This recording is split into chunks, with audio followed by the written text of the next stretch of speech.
Naka benta ka jingpha ki samla ka balang Katolik umsning banlum banlang yala ki para samla lembat ki jing kendu lang kum ki jing yalang ki jing ai jing hikai bat ki we ki benta ki baide bat ki samla ka seng samla umsning parish kalayo ban pleno ya ka youth center ha umsning parish.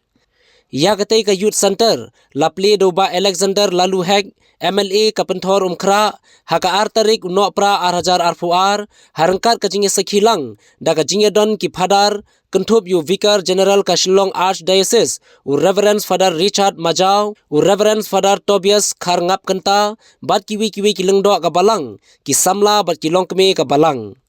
Lakerku kerdo iki kamera jong katay ka youth center do vicar general Reverend Father Richard Majau kumban supenkan mau katay ka youth center menswa kadai ka hostel jong ki khna school shenrang bar hadin balatay penbha kum ka Vianney home ya ka bankan mau burom yu John Vianney bat menta ka lalong ka youth center. Bungu yemi nak benta kini ke youth center ke bemila ai kena nak benta kini ke hun samla jo parish ko jingi hani amsling bikin yo ye jing ko gin yo ye jingi bakena kena bat pen kami tegi sab ki phong ke joki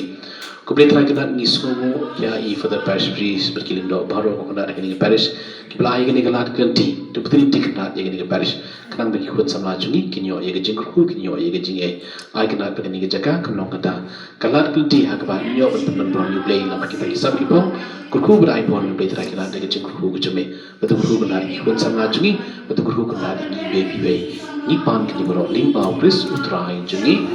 ingin ke part wi ke sat wi jang ke mana tasty na ke ta ni ke tu kuble ke ya kepada berjile utrai de pala kubi pan bedeng te Alar ku so ko jang pau jisu